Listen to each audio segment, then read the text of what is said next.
I really enjoy being here, and I count it an honor to be able to speak on this day, particularly the day of that we recognize Martin Luther King and all that he did for people in general, particularly those who live here in the United States of America.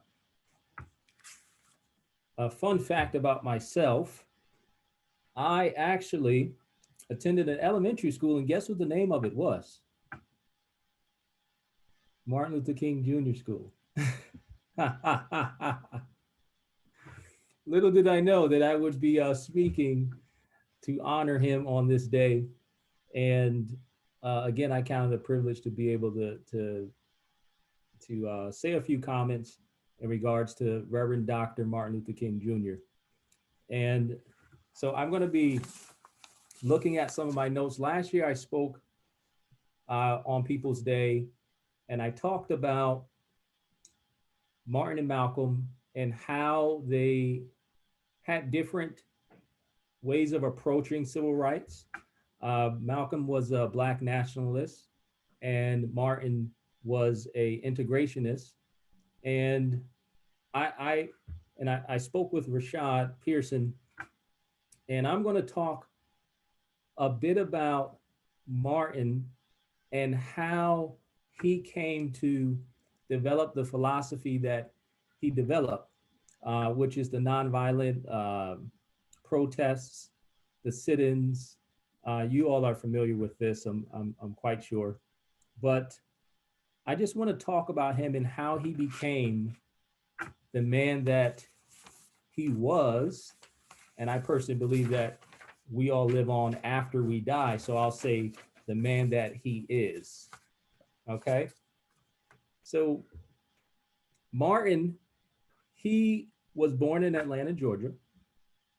And on January 15, 1929, which his birthday was on Friday, although we're celebrating him today.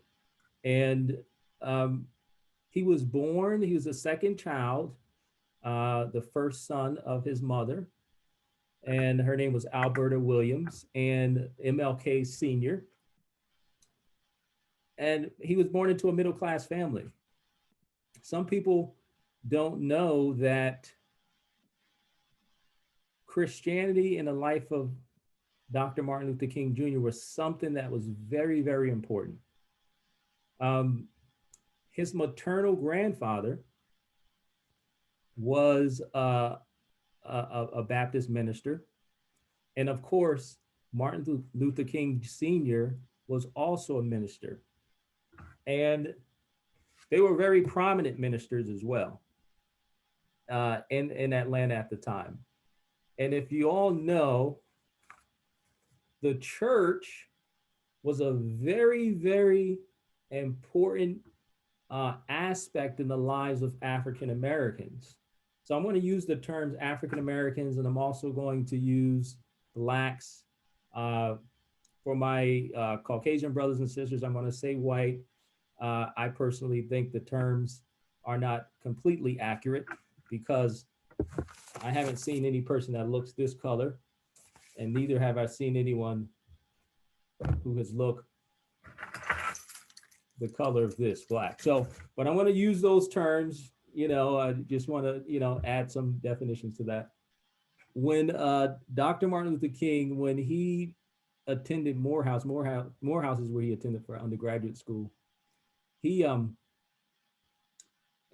from there he attended Crozer Seminary, and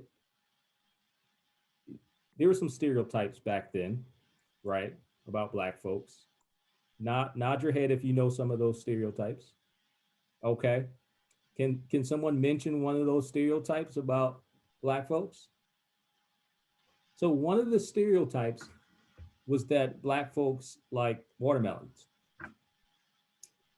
So Dr. Martin Luther King, whenever he went to a gathering, there's a particular incident where he went to this gathering and they served watermelons, and he decided not to eat it because he did not want to feed into the stereotype. When he would attend classes, he would make sure, he would ensure that he was on time or before time. And if he was 1 minute late, he would feel so distraught and terrible that he was late because he did not want to feed into the stereotypes. So I just wanted to mention that because I'm trying to stay in front of time, Pody.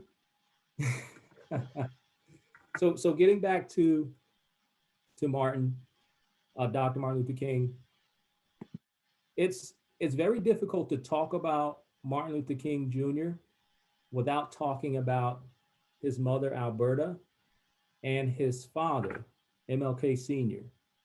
I'm going to spend a little time on talking about his father. We all know that his mother played a prominent role in his life, but and the reason I want to talk about his father is because as a Black man growing up in America, I personally did not have the pleasure of having a father in my life to show me the way. Um, uh, the person in my life who changed my life, and I would say had one, if not the greatest influence in my life, was my grandmother. And my grandmother was a Southern woman from Alabama, and she didn't play any games with us. And she was that strong figure in our family who taught us right from wrong. We had to attend church. We had to get up at a certain time. She enforced that discipline and that structure and that spiritual foundation that we so needed. So, and learning about Martin Luther King, and of course, as I mentioned earlier, I attended Martin Luther King Jr. School. Um, I see how my life and Dr. Martin Luther King's life connects. And and so he was greatly influenced by his grandfather and by his father. As a Black man in America, as me growing up, you realize that when you don't have that figure in your life, especially a man, right? That male father in your life to help you. And we all have different individuals in our lives who influence us. But for Dr. Martin Luther King, his father showed him the way, right? We just walked down Dr. Martin Luther King Jr. way. His father showed him the way. So I'll give you a story. There was a time where Dr. Martin Luther King Sr. was pulled over by a police officer, kind of like a traffic stop or maybe a bit of racial profiling. But he was pulled over, and the officer says to him, he says, "Hey boy, you know, uh, slow down." And he was engaging him. He referred to him as boy, and this is Dr. Martin Luther King. This is Martin Luther King Sr. who responds to this white officer, and he says, by pointing at Dr. Martin Luther King Jr., he says, "No, that's the boy. I'm Reverend King." So, as a young man seeing this, he's learning that he's important. He's getting a sense of himself. And in a lot of ways, Martin Luther King Sr. is he's helping to shape Dr. King Jr.'s mind and how to relate to others in this world. So getting back to what I was mentioning earlier, the church was very important to Dr. King, also very important in the lives of Blacks at that time. Very important to me as well. So they were very influential. Dr. Martin Luther King Sr. as well as his father, and Ebenezer Baptist Church. I'm sure you all are familiar with that. And not only were they leaders in the church, but most blacks at the time were also leaders outside of the church, meaning advocates for equality and justice, right?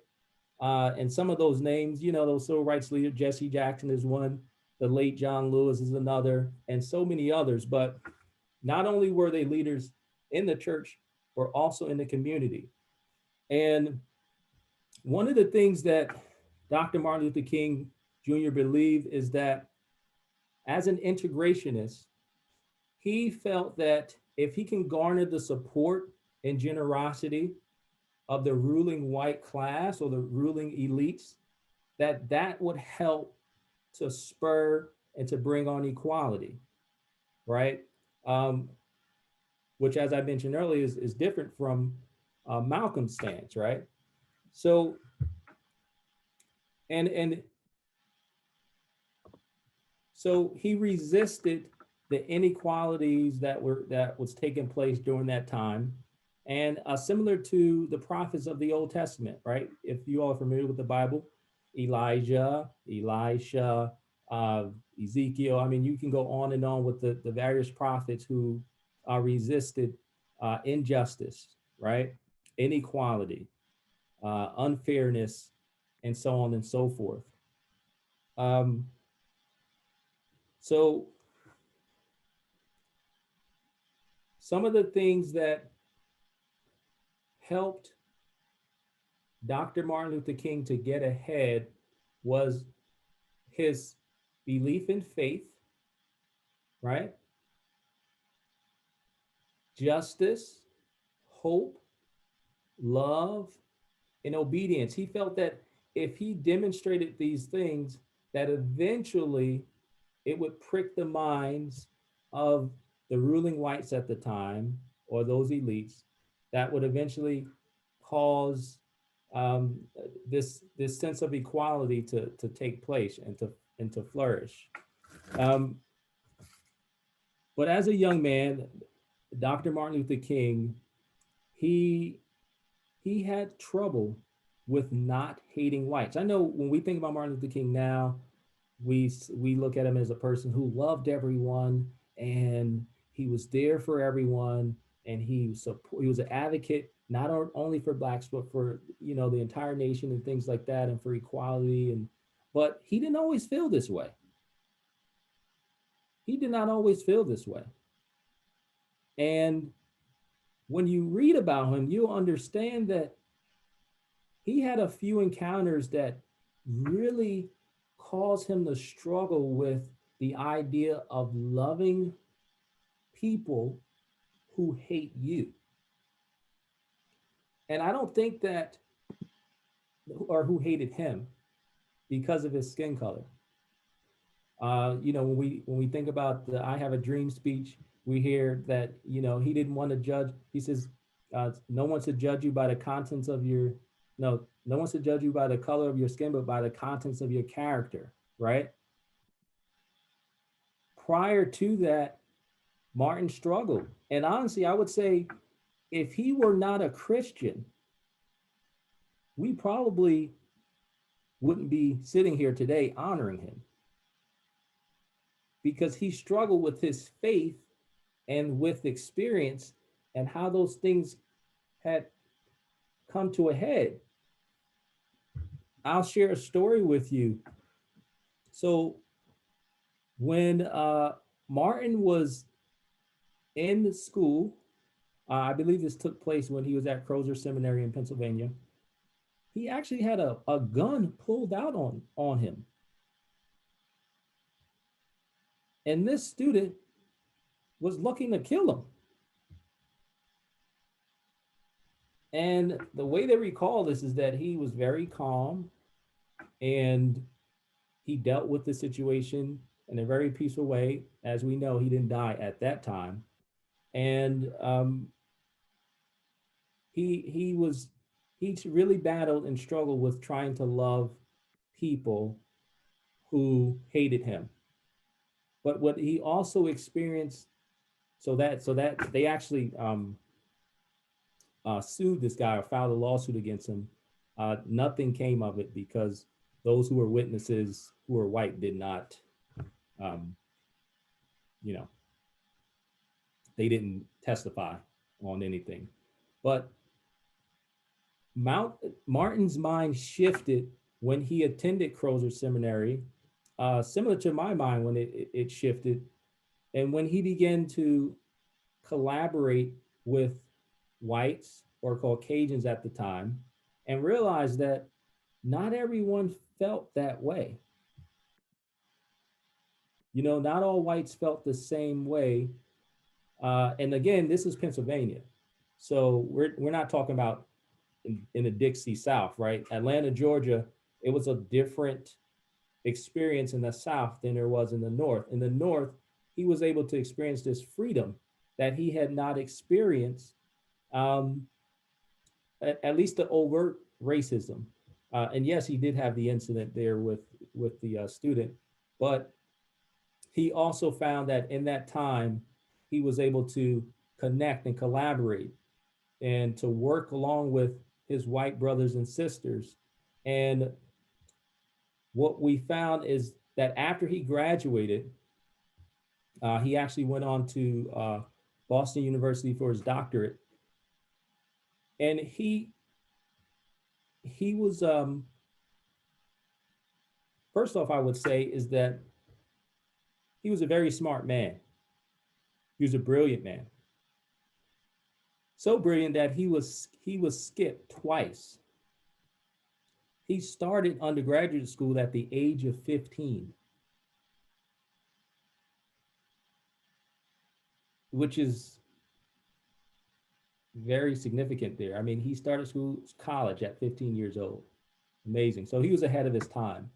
But the reason why he had so much energy behind him was that education for him allowed others to see him in a different light. And it was his way out of, I guess you would say, his skin color, because people saw that he was an educated man. And after he finished his doctor program at Boston University, he he felt that he needed to return back to the Dixie South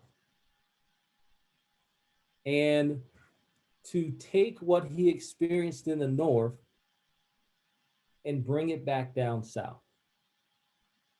And he did that. So when he went to the South, he took a position at Dexter Baptist Church, and this was in Montgomery, Alabama. And he just felt the need to serve humanity. He said that he had this inner urge to serve humanity. He, in some churches today, you see individuals who hoop and holler and they, jump and shout. He wasn't really about all of that. He was more so a cerebral, or more. He was a thinker, spiritual, but yet a thinker. Um, and he decided to leave this church because it was a more sophisticated church. And so the story goes on from there. I'll just open it up for questions, and maybe I can touch on some things as we discuss these questions here. There was a comment made by Elaine, we were never intelligent enough. Yes.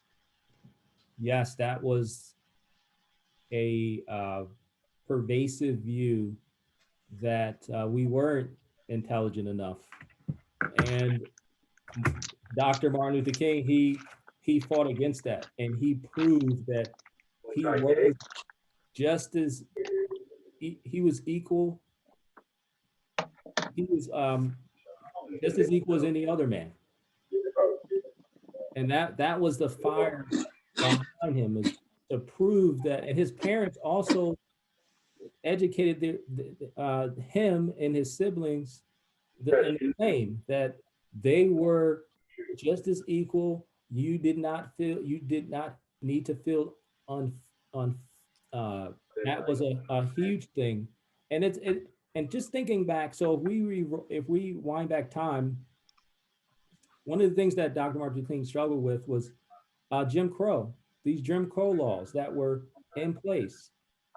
It started toward so in the late 1800s and the 1900s, we, up until 1965, when the Civil Rights Act was passed, those Jim Crow laws really made it difficult for Blacks at the time to navigate in society and to feel like we were not inferior.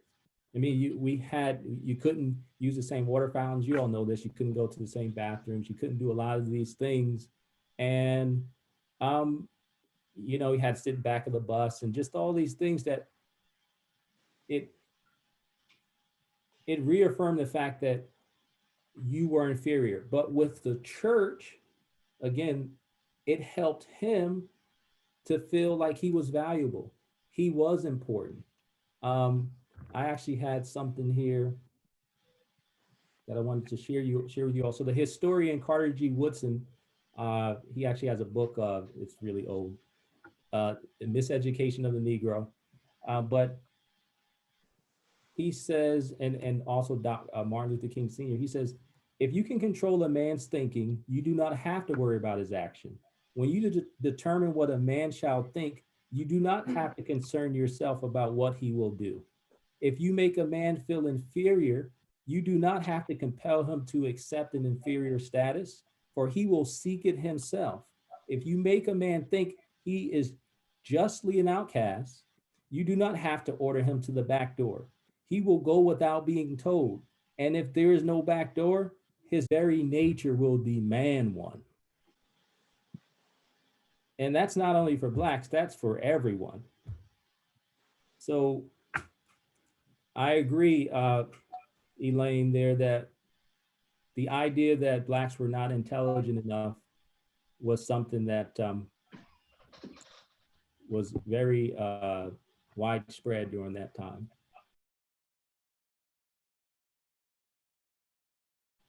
So what it would look like today is unity, right?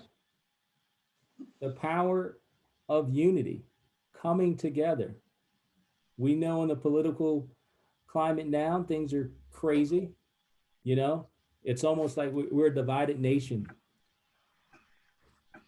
I thought it was one nation under God, but it feels divided right now, unfortunately.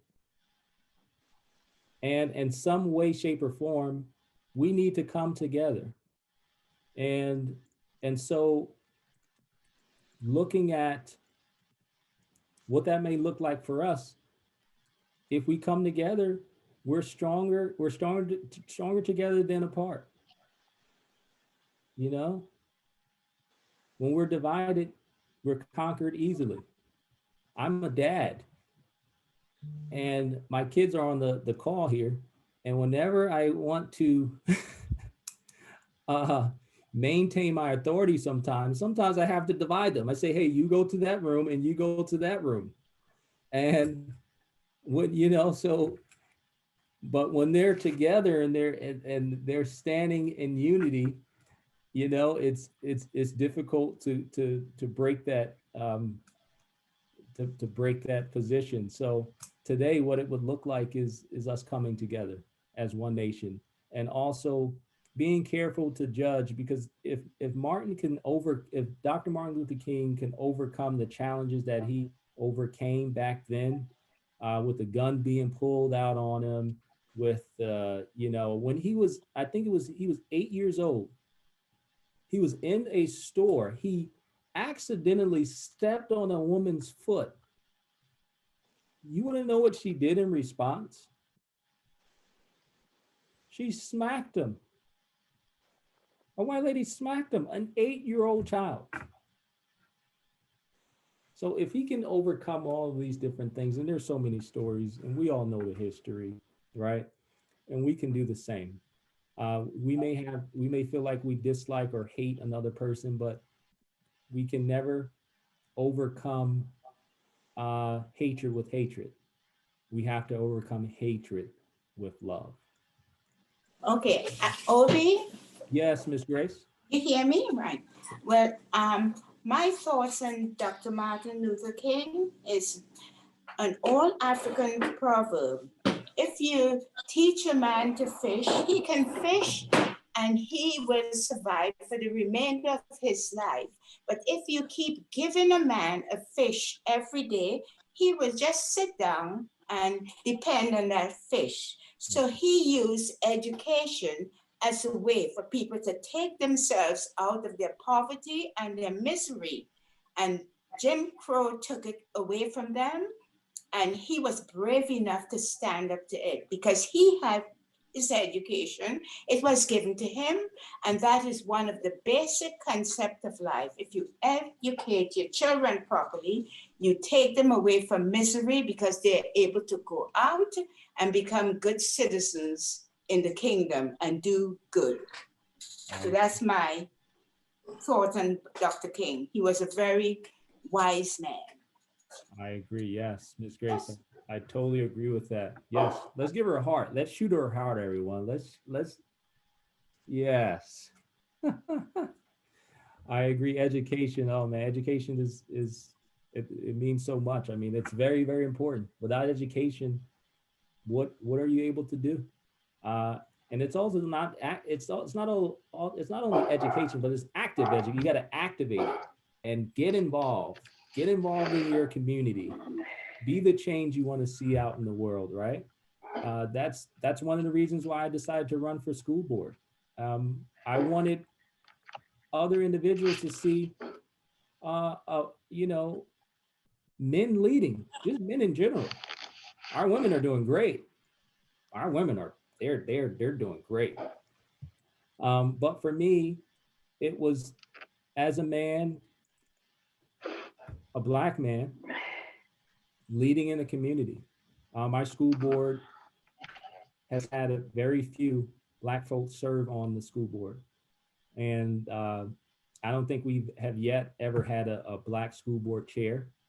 Um, Not even sure about a vice chair, but you know, so I said, well, let me run, let me get involved, not only for black folks, but for all of our children in our city, um, because they one of the things I say is that I'm a voice for those who don't have a voice, and I want to be the example to other kids to show them that, if you want to do it, you can, and it's not going to be easy, but you can do it. Yeah, I mean, we've seen the pictures, we've seen the videos. Yeah. Um, and Malcolm was a bit different. Malcolm, he was a black nationalist, and he was not looking to net. He kind of changed toward the end of his life, after he made his pilgrimage to the Mecca. But prior to that, he had a different upbringing. And I mentioned this last year. His upbringing was completely different. He wasn't born into a middle class family. He was poor. He had a dysfunctional household, and that affected his view, his worldview, unfortunately. So whenever we look at an individual, we should always look at, let's rewind time. Let's look at, because I'm a licensed counselor. I try not to judge everyone. You just can't. When you are able to listen to a person's story and where they come from, their life makes complete sense. If we're placed in certain environments, it alters how we think and how we engage our world. That's for any human being.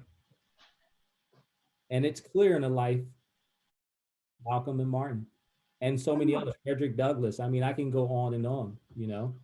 I can go back as far as Garvey. I also have a minor in African American studies.